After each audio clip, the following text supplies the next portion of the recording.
Hello, and welcome to Does It Resonate With You, the thought-provoking conversation show where your hosts, Angie of the ZXUH Method and John the Tarot Geek, figure out what resonates with them while encouraging you to find what resonates with you. Let's get started. Friend. Hello, and welcome to Does It Resonate With You. We had a little trouble starting the recording, so if you caught any little words, it's all Craziness. Good. Yeah, I mean, that is, I don't know. Is it Mercury retrograde or something? You know how I feel about that anyway. But Right. hey, John, great to see you. Hi, Angie. I'm excited because we're going to do another episode, kind of the way that we did last week. Right. A little bit channeled episode. And a little bit, we'll do tarot time at the end and a little special segment. We will save what that is until the time comes. And we'll let you know. I'm excited for that though. So that's going to be really fun. I really love this story that you were talking about before we started, about the guy with the lottery. Yeah. Interesting. Well, so let's preface that by saying, and you've said this, most people, when they win the lottery or when they get a big windfall of some sort, they screw it up, right? Because they're not in alignment with their money. And if you get a lot of money, you have to actually have someone hired to help you manage all that money, right? Right. That's why people end up screwing it up. Yeah, I mean, because I'm really convinced that people, when they win big like that, it like freaks them out. So subconsciously they spend it as fast as they can to get rid of it, right? Because it's not in alignment with who they are. But yeah, and there's a big conversation about that. But I think this is brilliant because you told me a story about somebody who is totally in alignment with winning this money, and I just love this. I just love this idea. So all right, so the story goes, there's a guy that won the lottery, and it was a huge amount of money. And what he did first is, before he told anyone, he called all of his close family and friends, and he asked to borrow $1,000. And of course, they all declined because, like, well, we really can't do that right now. We just don't have it. It'd be great to. So now he's got all of his friends and family declining to lend him money. Then I love it. Like I saw where it was going before you even said anything more. So, right. But just keep going. Go ahead. Well, clearly what's happened is, as soon as he announces he's won the lottery and has a huge amount of money, anyone who calls him and says, "Hey, can I have some money?" He's like, "Well, when I was in need, you said no." So it just made it a lot easier for him to decline giving money out to family and friends. Right. I think he'll have no trouble hanging on to his money, right? Like, that's what I think. I agree. I think is that do unto others? I think is it just stingy? There's so many ways you could possibly. No, what I think that is calling out someone's true colors. It's fine. It's getting someone's true colors. Right. That's true.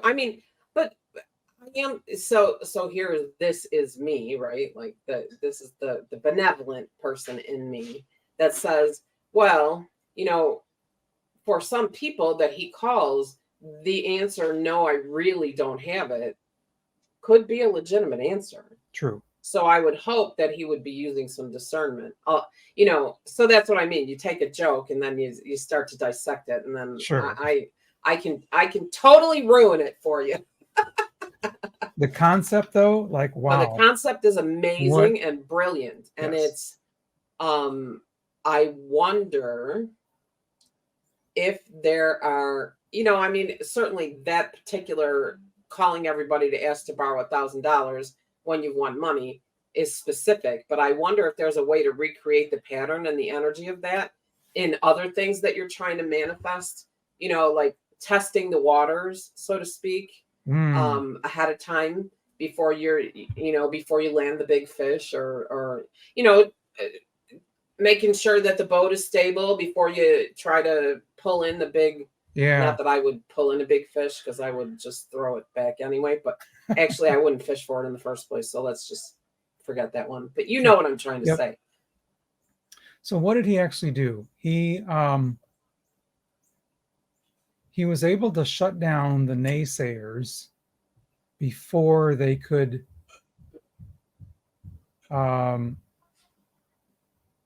shut him down, right? What does that look like in terms of manifesting? Maybe well, I mean, I think it's something. I think, what about this? Did he, through awareness, prevent energy loss? Right? Yes, he now did. he became aware of the potential. So, like, if you're looking at like it just strictly as energy, he became aware of the potential energy leaks, and he plugged them up before he filled up the bucket, right? Like, yes, I think that's a really good way to look at it. Yeah, that's better than what I was going to say. Just different. No. So what does that mean in terms of manifesting? Address action, your right? issues. Address what, address your energy leaks before you manifest something. Okay, all right. I think, yes, you're onto something. So a person who is let's talk about this, this crazy big lottery that we just had, $1 billion, whatever. Right. We'll just call it $1 billion. Is what this man did, call his family and ask for these loans, isn't that the same as the person who wins the $1 billion, who doesn't go and claim it right away, who goes and talks to a lawyer, who goes and talks to a financial advisor, who goes and talks to his bank, who sets up trusts for his children? Yep. I mean, I think that's the same thing, right? You're finding the potential energy leaks, and you're plugging them up before they can happen. So no matter what happens to this piece B, piece A, for, this kid is in place, and for this kid's in place, and all your bills are paid off, maybe, or whatever. I think it's really kind of similar. So that is different from the person who gets all that money and just wings it. Right. And then, I mean, there's so many things when you look at, like, the lottery itself, and, apparently there's other things for us to talk about, but I really like this one. So, I mean, if you look at does it matter who I'm not going to say who the person is necessarily, but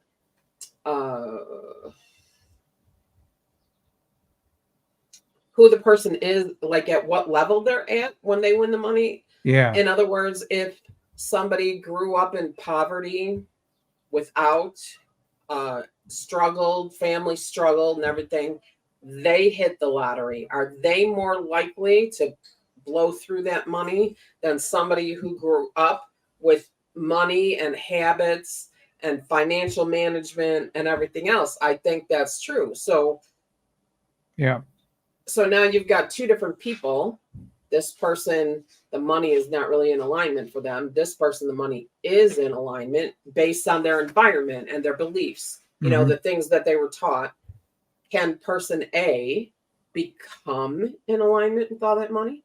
I think that's what manifesting actually. Yeah. I think there's two aspects of it. One is like the mechanics of good money management. And that's just, you can get that from a book, right? And the other is energetic alignment with having nice things, right? Yeah, right. And having nice things is very different from having expensive things. And it's interesting because this little nugget has come up for me a few times already this week, and in different contexts.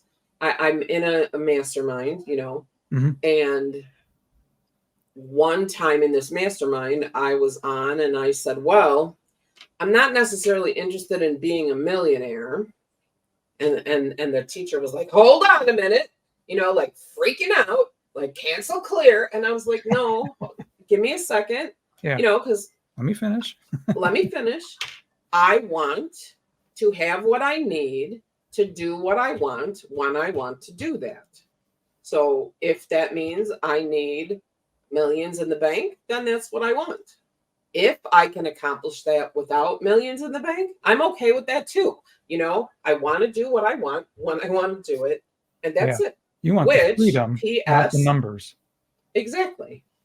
As a side note, just because we're going to have Lisa Hagenbuck is going to be on in September. Cool. Third week, I think, in September. September 22nd, maybe 9/22.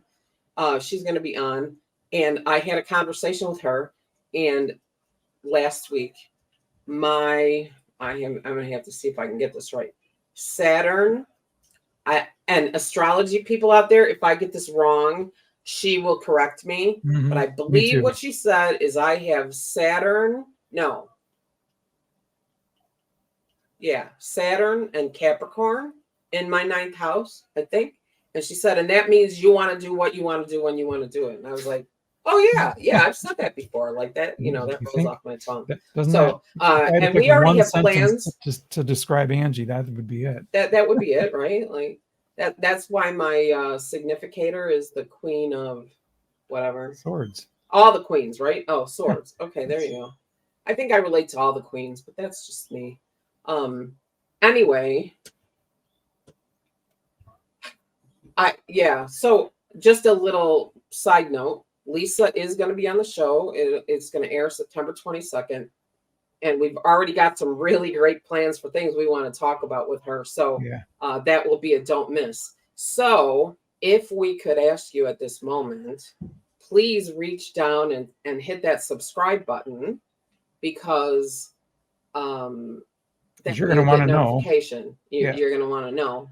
And not to mention, we're up to 59 subscribers now, and we'd really like to get to 100. So if you haven't subscribed, so there you go. It's up to you. Anyway, okay, so anything else? You got anything else on that? No, that's all I got on the lottery and the money. All right. Yep, that's it. Okay. So I love this channeled version of the talk show. I like the idea of kind of I do have something and if you have something you want to go for, I want to ask. There's something else I want to get to today too. Okay. I'm just going to reach down here and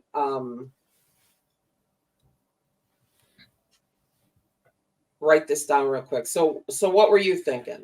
So one of the topics that's kind of been percolating in my head is house clearings. Right up my alley. Right up your alley. And here's why. So back in my tech support days, when I was running my tech business, there were a couple people that were just constantly getting plagued by tech issues. And I started thinking, especially as I was in my journey of my woo-woo journey, I'll call it, I started thinking, I wonder if not all their tech issues were actually just technical issues. What if this computer or his office needed some kind of an energetic clearing?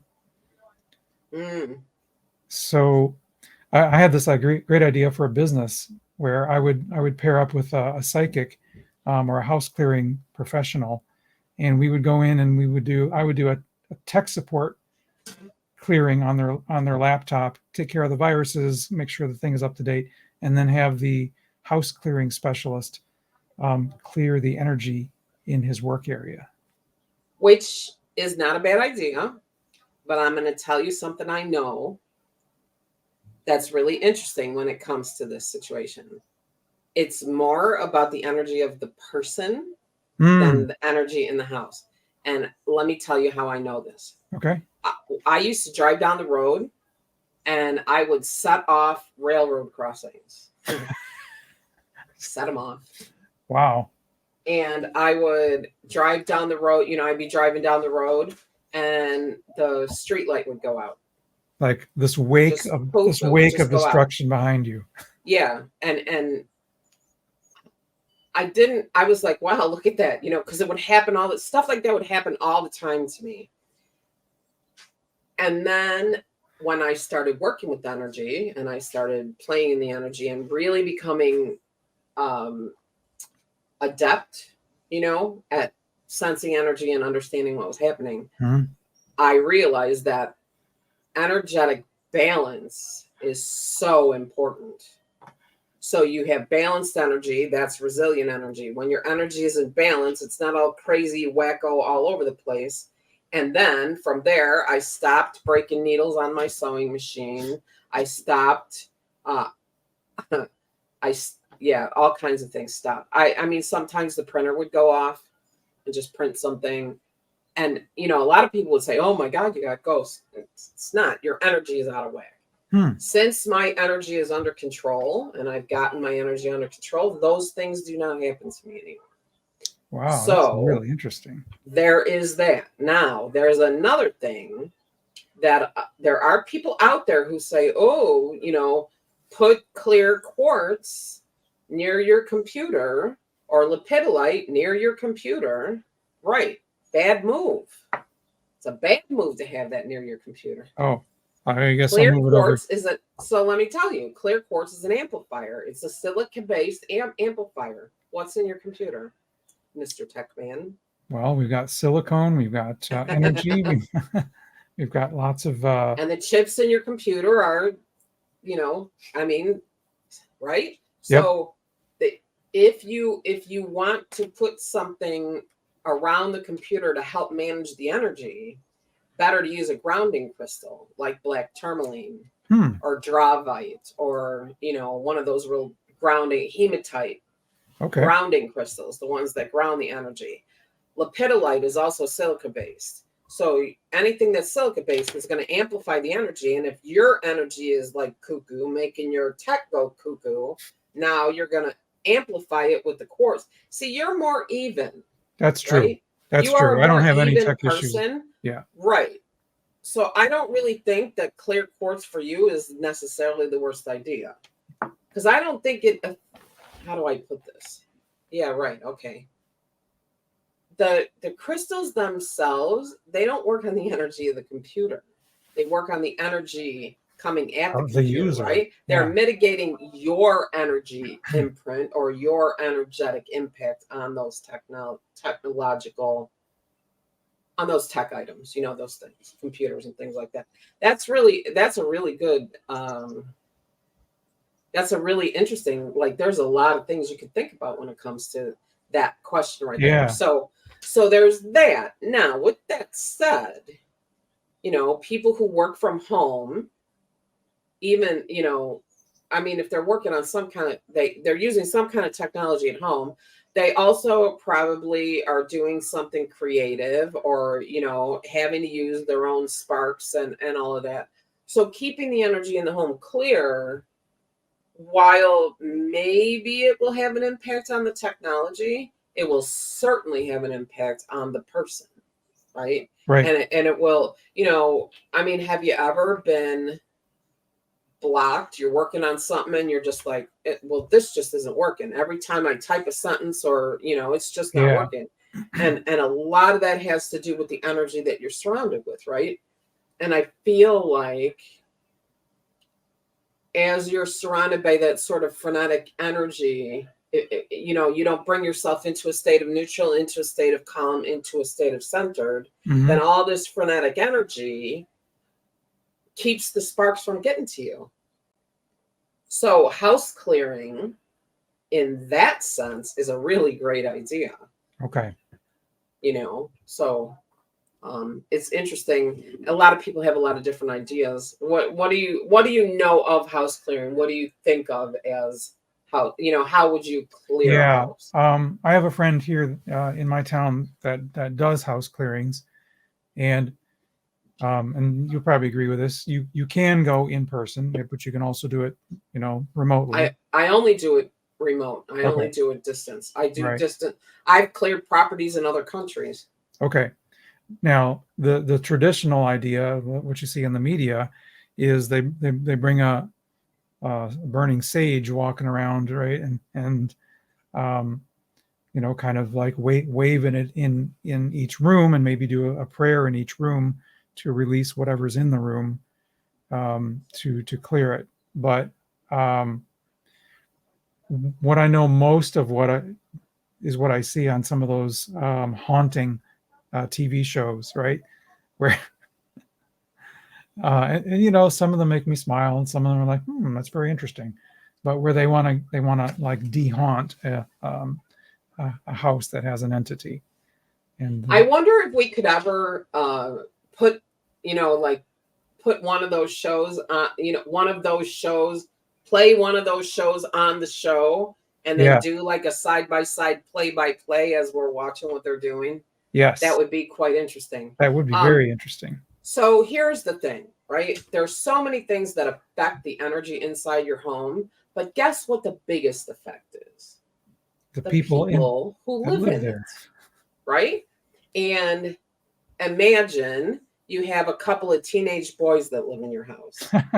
You are going to have some energy that's generated that could very well manifest itself in a way that seems to be a poltergeist. Right? Because it's like, it's all kind of crazy and out there and wild. And, so while I don't disagree that there are earthbound spirits that can be found within homes, I think any of the things that are real scary and maybe almost cruel are more imprints than actual anything with sentience. So with that said, smoke works because of the collective consciousness, I think. The Native Americans have been using sage forever. To clear. I get it. I hate it. I can't stand the smell. I think we've just said this recently on the show. We did. So I'm not going to go there. But I really still believe that sound and vibration is the most effective way to clear the energy in a home. And fresh air. What is it like after you live somewhere where there's winter. What is it like after the winter when you finally get to open the windows and let the breeze come in? It is just unreal. It is so good. It is so good. Yep. Or in the fall after you've had the place closed up. If you've got allergies or if you're in a place where it's really hot, you have to have the air conditioning on. Everything is closed up. So after it's been closed up for all this time, and then finally in the fall, when it gets into the 70s and you can open all the windows, especially now that you have your screens replaced and hopefully the squirrels won't eat them again. You can open all the windows, the energy shifts. You can feel the energy shift like immediately. I don't even think you need to be necessarily energetically sensitive to appreciate that, the way that feels. Yeah. So what's really interesting is that in this method that I created myself, and I've taken, I studied the Akashic Record and I studied energy work that was real heavy in assessment and chakra based. And I've discovered that I can organize the energy in a home sort of based on chakras, the wisdom center, the heart, the creativity, the like grounding, the security. That's similar to feng shui. I don't know anything about feng shui. That is way too feng shui for me. I mean, honestly, I've never even read a book about feng shui. The only thing I know about feng shui they talk about centers of the home too. Yeah, well, see that? I get all this stuff on my own. I don't get it from books. That's what I'm telling people. You can get it on your own if you just pay attention. All of you can do that. There's nothing special about me. I just don't want to read the books. Why read the book if you could just get the download? I know. Or why read the book if you have a friend that reads the book and he can just tell you about it? Anyway, but what I read for is specific energy signatures, and I will read if the energy centers in the home are balanced, and then I will say what energies are creating this imbalance in this center of the home. And it, miscommunication. I mean, I have a list. I have a list of energy programs, so to speak. And it's for some reason the items on the list elude me at this moment. But you can imagine what they might be: anger and fear and withholding and, like all these kind of things. And what's interesting is very similar to when I started doing Akashic readings for people. I did these for friends because I came up with this method. I did the method for friends and it was spot on.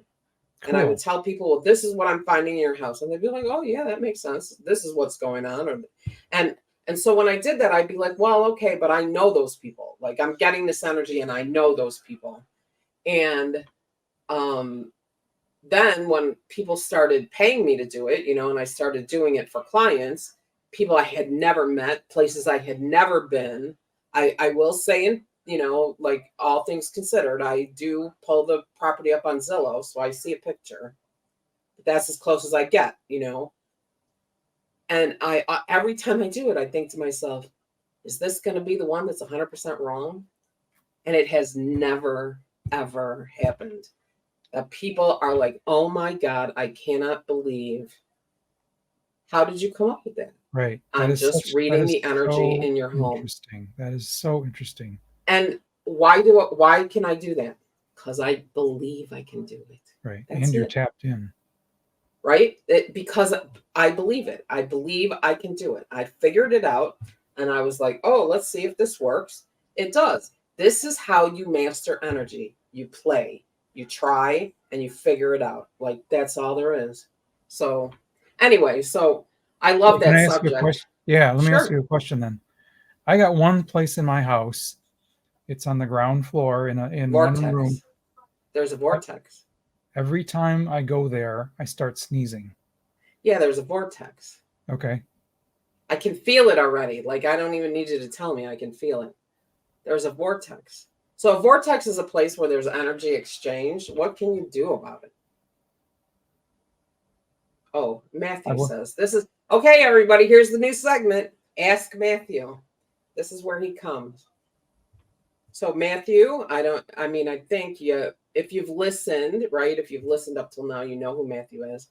Matthew is my guide. He's been with me pretty much from the beginning. He was one of the first ones that I met. He stands behind, right? Valerie introduced me to him, and you've seen her on the show a couple times too. He stands behind my right shoulder, and I hear him here. And so I do channel what he says. Sometimes you can tell I'm channeling, sometimes you can't, but whatever it is, he is the one. He thinks it's funny. He's the one driving the train. That's funny. That is funny. We do a guided meditation called, a train ride. Train ride, yeah. And which everybody loves, P.S. And he is the conductor on the train, the handsome conductor on the train. Anyway, so it's okay for him to check out the. Yes. Okay. Yep.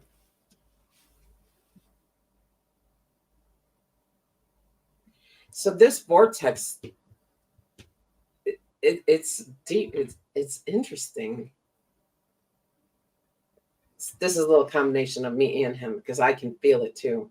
Are there places in your house where you feel particularly grounded or not grounded? I have a favorite spot where I always do my meditation, and that's a very comfortable spot. And it's not this spot. No, it's in the same room, but it's on totally the opposite side of the room. Yeah. So this is interesting. It's deep. Okay. It's really, so a vortex, everybody's like, oh, a vortex. It's an energy. It's just a place for an energy exchange. Right. It's not like a portal, and it's not like a portal into another, into the ethers or into another dimension or whatever. There are vortexes, vortices, whatever, however you want to call it, all over the place. There's 3 in one of the crystal shops in downtown Crystal Lake. So, okay. So what can you do? Do you mind sneezing? He wants to know. Does it bother me? No, it doesn't bother me. Okay. Then what's your problem? Good point. The doctor, it hurts when I do this. Then stop doing this. Just wants to know what the deal is. That's all. Yes. How can you leverage the energy of the vortex? Oh, maybe I could use it for a good thing. Yeah, that's okay.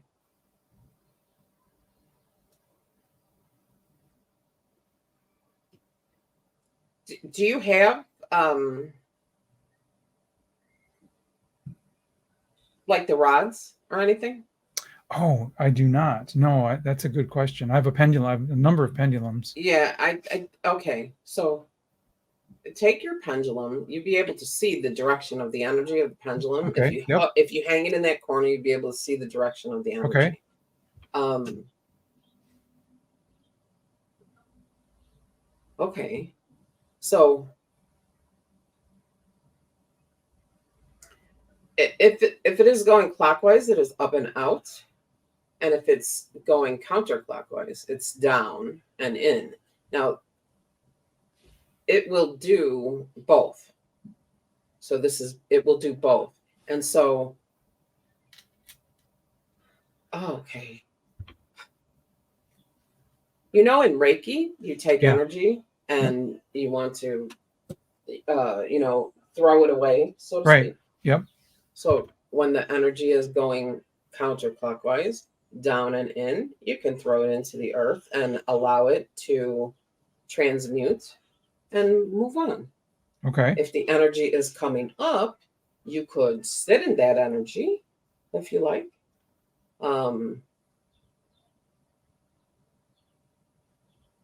Like a ride. Like a ride? Like a ride. Okay. Like a ride in your meditation. You like to meditate, so you meditate, but you like to go further in the vortex. Yes. Okay. You sit in the vortex. Use the energy of the sneeze, vortex to take you further. This energy feels similar to this you call Kundalini, like in your body, this spiral. And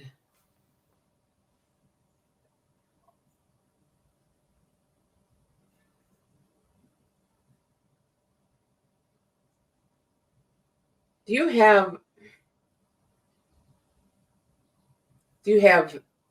items that you use when you meditate? Crystals or books? Usually not. I use a music recording. Yes. Oh, okay. Music. Not so good. Not so good in the vortex. Probably for technology. Not so good. Okay. But if you were to put crystals or a chair in that corner, you might find that quite enjoyable. Okay.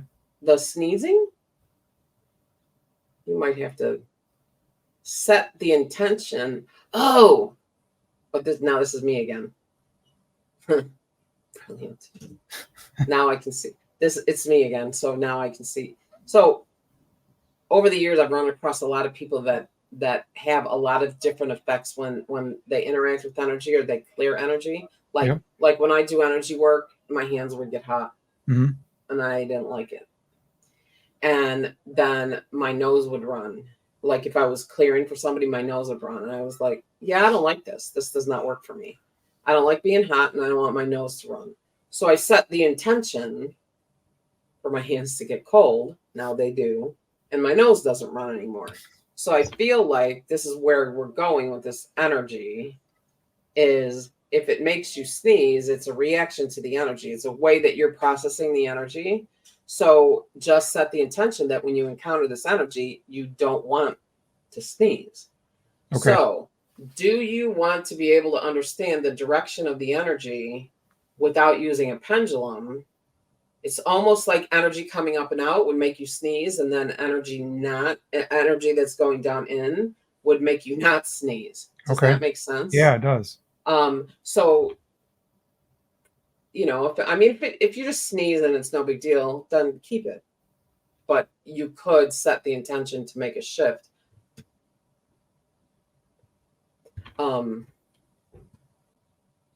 So sometimes this particular vortex doesn't feel spectacular. Okay. I guess. Yeah. I've been around some that feel really spectacular, that feel really powerful, and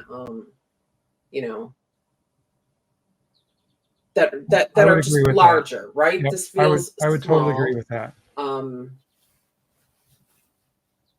Okay. So okay, he's got something else for you. If you would like to anchor the energy in your home, anchor your home to the earth, through with crystals or intention. Yep.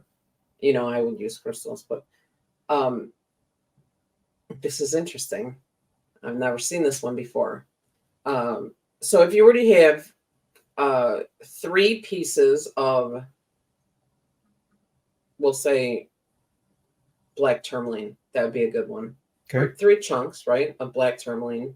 And I have to count 1, 2, 4, 5, 6, 7, 8. 8 quartz points. I never seen this before. This is really interesting. So you have the vortex on one, like let's say the vortex is on the southeast corner, right? Then starting at the northwest corner, you would put a black tourmaline. You'd put 2 quartz points pointing from the northwest corner to the northeast corner, and then from the northwest corner to the southwest corner, 2 quartz points pointing towards it. And then from the southwest to the southeast, 2 quartz points pointing towards it. And then from the northeast to the southeast, pointing towards it. So usually they have you lay it out like that it would create a loop. Right. So the quartz points are all, but this has you taking the energy from the northwest corner. I don't know what corner it is, but and pointing all the energy toward the vortex. And then the vortex, because it pulls in and it comes out, it's an energy exchange. So it's a clearing machine for your home. Oh, that's convenient. So I would try just doing it in the room first. Okay. Just so that you can sense the energy and understand what it feels like. You never know what you're going to get on this show, people. I'm just saying. Right. Anyway, I would try it in, because it'll be concentrated. The effect will be concentrated. It'll be easier for you to sense what it feels like. But what it is the energy all being pointed toward this vortex, and then the energy goes down into the vortex, comes back up out of the vortex, and then back into the home, and it's like an air purifier, so to speak. Okay. How do you like that? So, yes. So just for clarification, those corners are the corners of the room, but later on I can make them the corners of the house. Exactly. Okay. And how do I like that? I think that's fantastic. I think it's pretty cool. I can hardly wait to go get some quartz points to do that. I know, right? So that will be Marco who actually came up with that one. He's the one behind me. Uh-huh. With Matthew kind of he's the wizard. Matthew told you about sitting in the corner. Okay. Yeah. Okay. So that'll do for that. That'll do for that. Yes. Yeah. I can't. And actually we're coming almost already to the end of the show. Right. So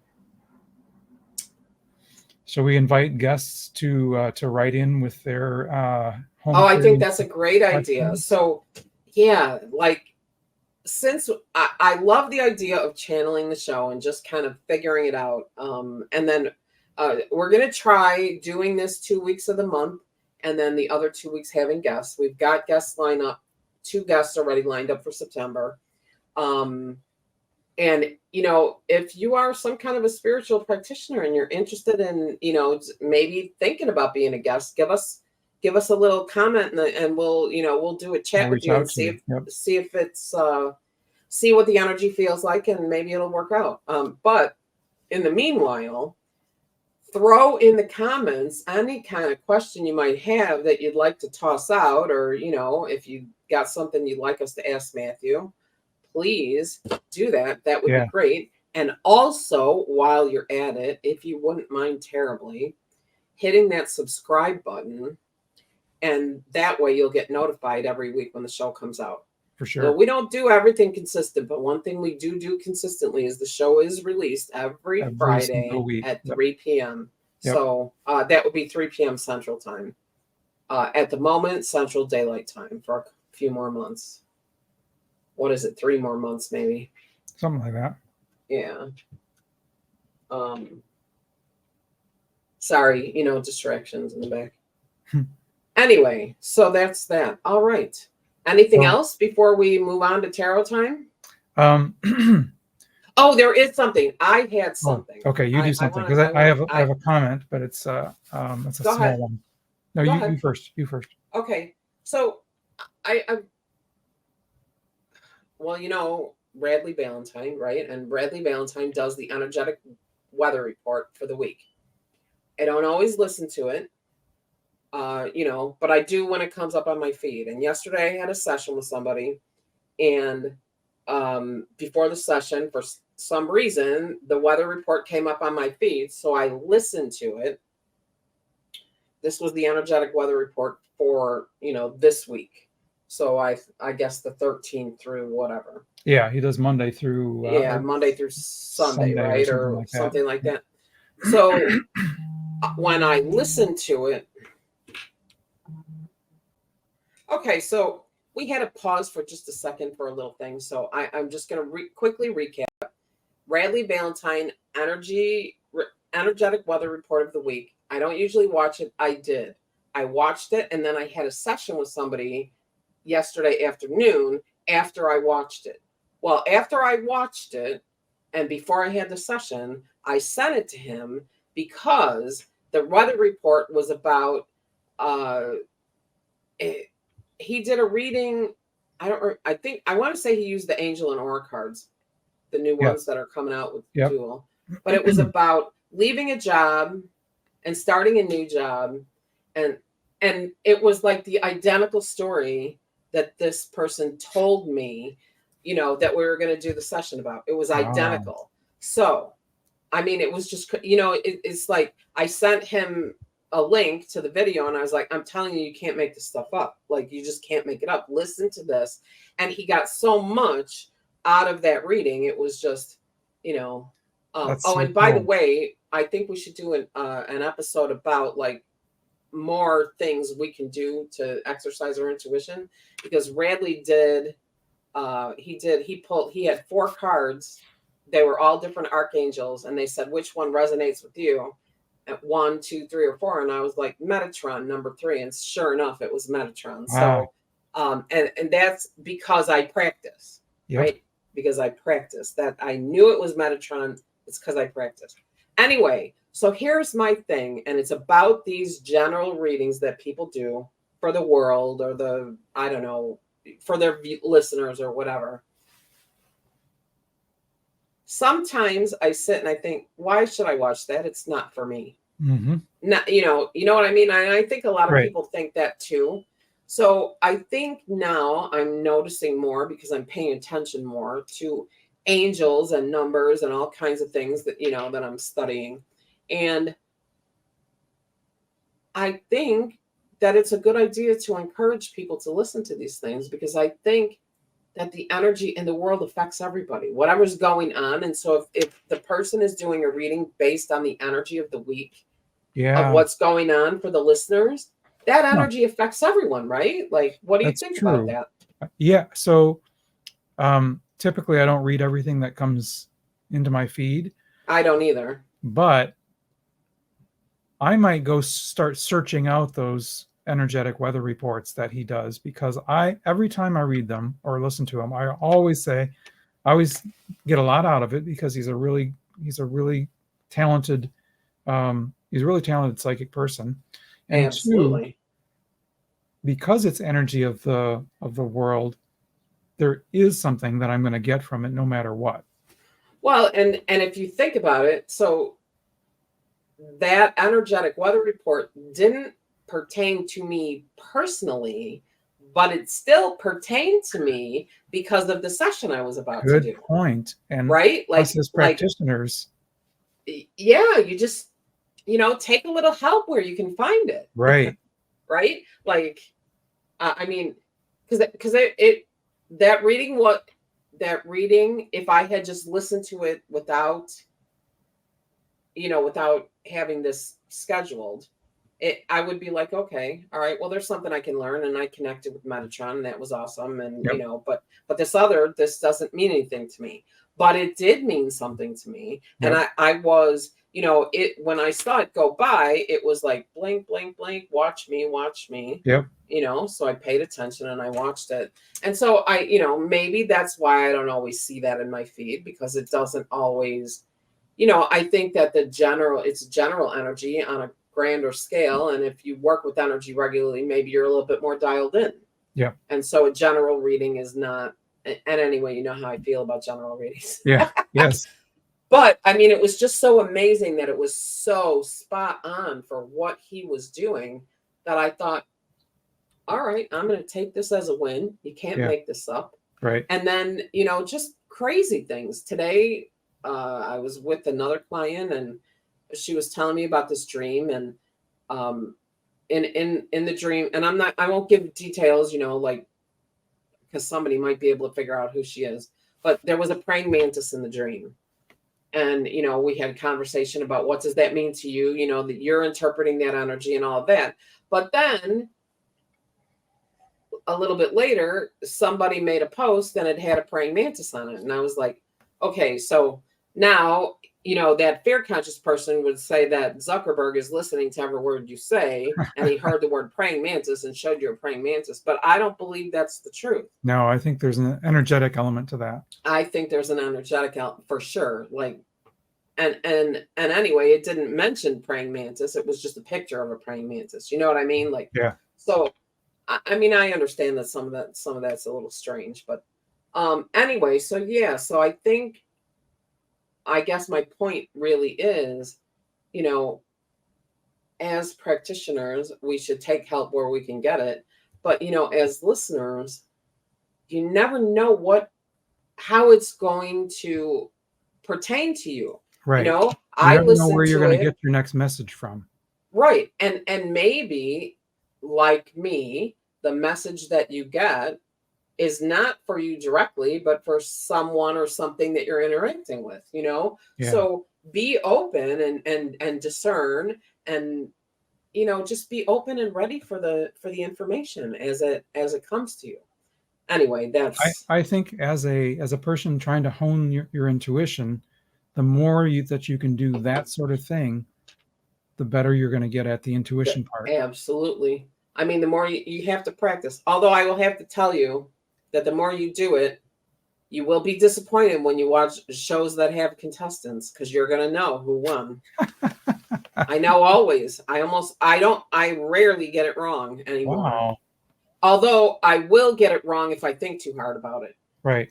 Or if I just sit back and let the name come to me, then I'm good. But if I, you know, think about it, then forget it. I usually have another way you'll probably get it wrong is this: if you place a bet on it and make a substantial. Oh, yeah. If you stand to make a substantial amount of money by winning, then you'll get it wrong. Right. Although who's going to bet with me about the Great British Baking Show? So anyway, I don't know. You can bet on anything in Vegas, right? True. Well, what if you and I bet on it?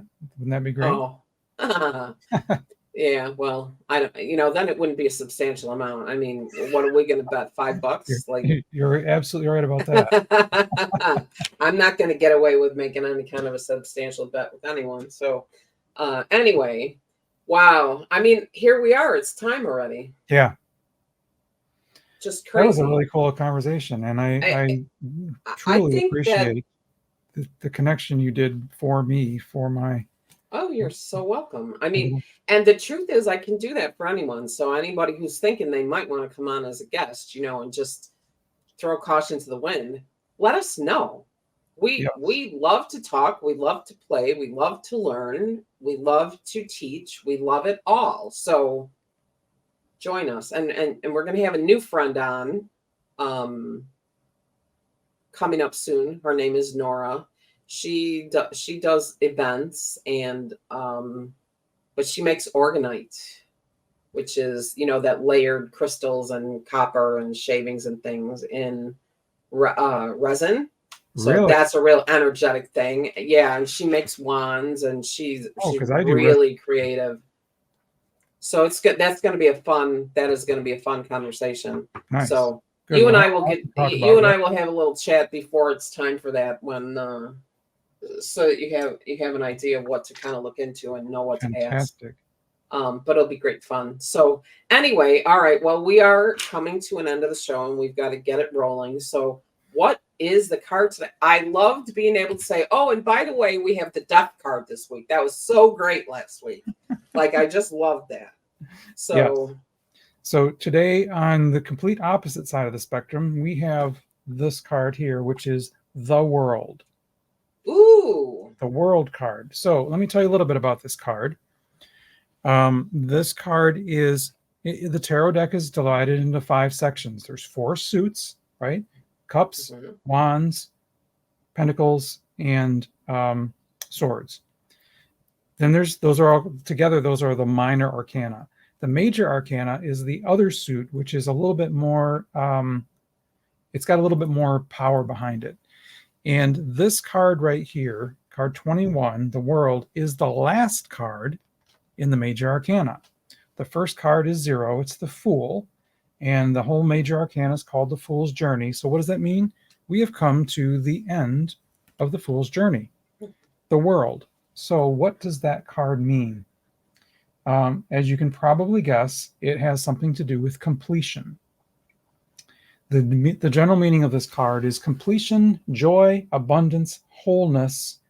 And in a reading, this is going to mean you are on the right path. Additionally, don't let up. You are almost there, right? So early in our show, you mentioned about getting the job and starting a new one, right? This card is this card is that. This is that card. This is that. This is 0. This is the blank rune. This is all of that, right? That's amazing. Yep. I'm starting to see the patterns and how they link up with other things. So I think that's fantastic. Yeah, exactly. That's amazing. So as a completion card, it means you're completing a big chunk of your journey. And oh, by the way, the next iteration of your journey is going to start over, and you're going to be back at the Fool again, starting the next iteration or the next level of the Fool's Journey. That's amazing. I want to show one thing. Go ahead. One thing on the card. So on this card, in the Raider White deck, the deck that most people consider the standard tarot, there's infinity symbols around there. What Chris Ann does in this particular one is, if you can see the circle on the outside, that circle is the snake biting its tail. That I had to look that up, what it's called. It's called the Ouroboros, and it symbolizes infinity and the cycle of birth and death. I mean, if you think about it, it's exactly like, that's exactly what it symbolizes. I mean, you could look at that, and if you gave it, if you sat and thought hard enough, you would come up with that answer anyway. Like, it's a perfect symbol for that description. Yep. So I think, and maybe the listeners will drop a comment and let me know if I'm onto something here. I think it would be amazing to do a show, basically all tarot time, but on the Fool's Journey from beginning to end. Oh yeah. Like, go through the what cards. Is that journey? Yes. What is that journey? Because I think that using tarot to manifest, right? To make manifestation boards and what have you, could really work with the Fool's Journey, because you can identify like kind of where you are and where you need to be, and and there's a lot of ways to go with that. So I'm not going to tell you folks when it will be, but we are going to plan an episode, I think, right? Are you up for that? Oh, absolutely. The Fool's Journey would be great all fun. Over that. And I think that a little, counterpart would be, because I love Riley Valentine's deck so much, is I'll find one, the major arcana of one, because it's got a couple of them have a little bit, that they're called something different. Yeah. They have the same energy, but they're called something different. So that speaks to all different kinds of people. It speaks to the idea that, you can make things your own. So there's a lot to that. So I think that will be a very exciting show. In fact, seems to me like it might be 2 shows. Yeah, because it might take 2 shows to get through it. It's a lot of material. There's a lot of material. So we will do that. So what are your final thoughts on the World? Like, right. So I want to. So I use Chris Ann's deck here. It's the Light Seers Tarot, And she has a mantra for each card, and I want to read the mantra for this card. This one is, I accept the gift of completion and I ascend to new levels of awareness and wholeness. I am love. The Fool's Journey has taken us from kind of oblivion or from not understanding and not knowing to this final completion, and the realization is that I am love. Which is the theme of the energy of everyone and everything I'm speaking to these days. Absolutely. Yes. It's such a beautiful completion. Yeah, that's amazing. It's that light is love. Yeah. And you are light and you are love. And that's amazing. Yep. So, all right. Well, look at this. We came in a little bit under an hour today, which actually works out because, sometimes crazy things are happening around here. And so I appreciate the guides, teachers, and angels for assisting us in getting through everything we wanted to talk about in the amount of time. The show's done when it's done, right? Right? Like, so thank you, my friend Metatron, the master of time, who is amazing, by the way. Yeah. Anyway, actually, Metatron, I heard someone say Metatron is actually, he is good for people who are energetically sensitive. So if you're a sensitive, rather than creating yourself a bubble that you need to remember to put back up, start working with Metatron on a regular basis and just intend that he surrounds you with his arms and light, and that will work. I'll do that. Anyway, yeah, that's amazing. So, and there's a lot more, of course, but anyhow, so thank you all so much. Please don't forget to subscribe. And then, click that little notify me button when the show is hanging out there getting ready to be released. And that's what I've got for this week. Awesome. John, it was great as always. And another great week. I really appreciate the time. So thanks, Angie. So much, everybody. Yep. Bye, everyone. Have a great day. Thank you for listening to Does It Resonate With You? The thought-provoking conversation show with your hosts, Angie of the ZXUH Method and John the Tarot Geek. Please help us out by clicking the subscribe button here on the YouTube channel. We appreciate your support.